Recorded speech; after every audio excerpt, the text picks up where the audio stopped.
Hello everybody, and welcome to the next installment of Brad's Weather Forecasts. Basically, I just got bored today and decided that it's too cold to go outside, so I'll talk about how cold it is.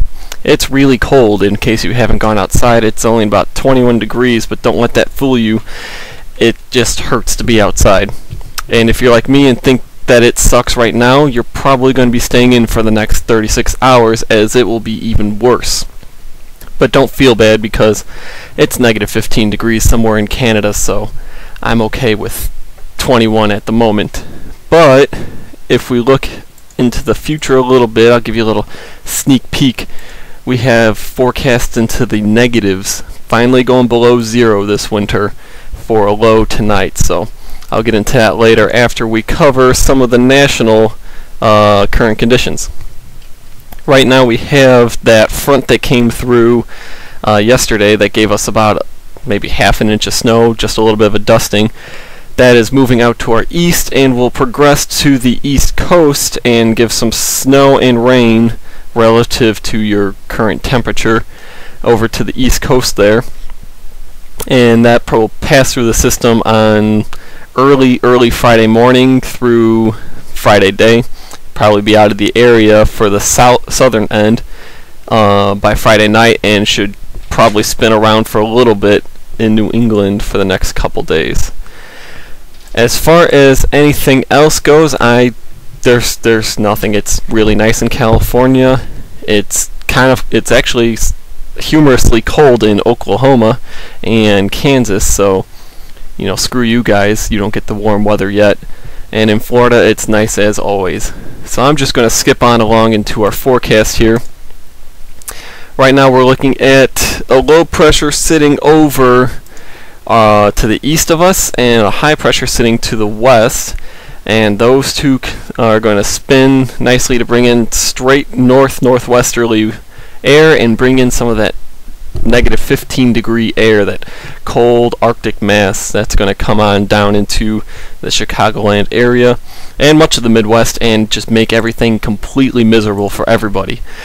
And that high pressure is going to sit over the Midwest for the next couple days.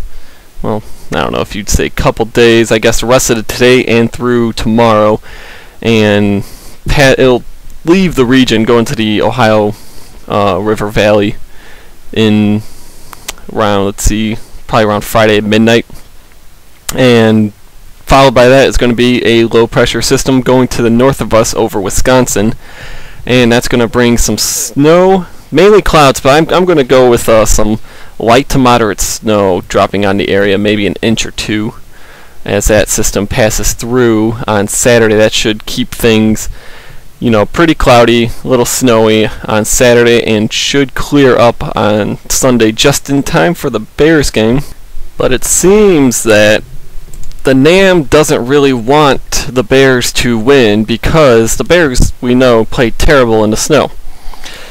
But there might be some snow coming into the area on Sunday. Looks like the newest run of the NAM is going to call for snow coming in just around starting at noon.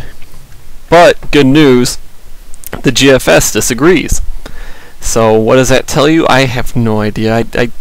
I'm going to toss out a classic weather service ism. I'm going to say 50% chance for snow. Yeah, that's right. I'm going to pull out that little thing. I can be half wrong and still get paid, even though I'm really not getting paid for this. But my gut is going with right now no snow, clouds.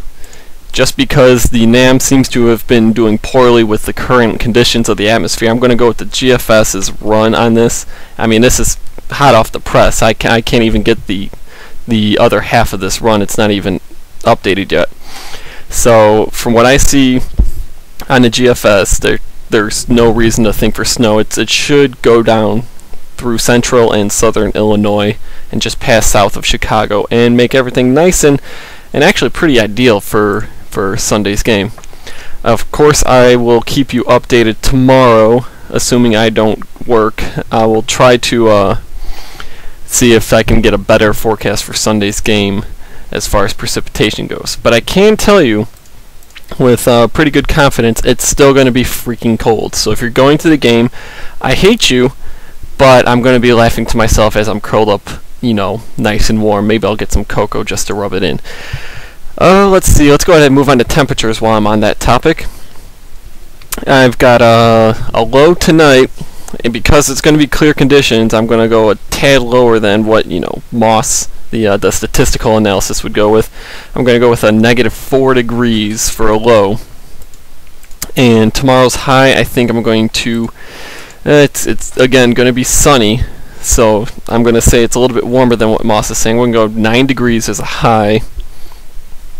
And for tomorrow night's low, it's still going to be clear, but I mean that the high pressure is going to start, moving more over us, calming down the winds. Wind chill won't be a huge factor, which, while I'm on the topic, please reference the wind chill chart that I'm going to be having up as a visual for today's forecast. It's going to be very dangerous tonight, and I mean, I'm just straight up don't plan to be outside for a very long time. We're talking about wind chills well below -20. So just stay in your car, stay inside, just get out of the wind, bundle up.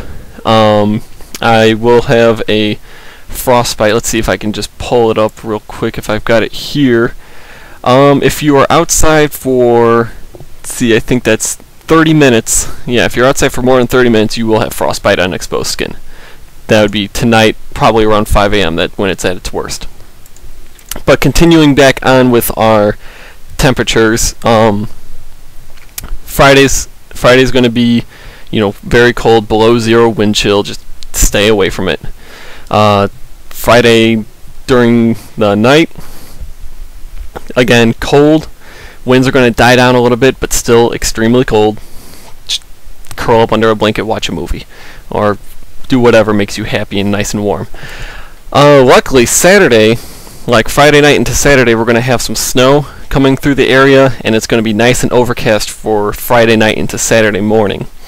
And what that's going to do is trap all that heat, keep it down near us, and it's going to actually warm up. You should see higher temperatures on Saturday, probably close to 18. I go 17, 18 degrees for Saturday's high. But I mean, that's a hell of a lot better than single digits. And going for the low that night, it's going to probably start clearing up again. So get back down to single digits for a low on Saturday night. Yeah, I know it's just like a broken record here. Sunday, there's the crapshoot. If it snows, it's going to be a little bit of a cooler temperature for your high, probably below 20. If it's sunny, it's going to be low 20s for your high.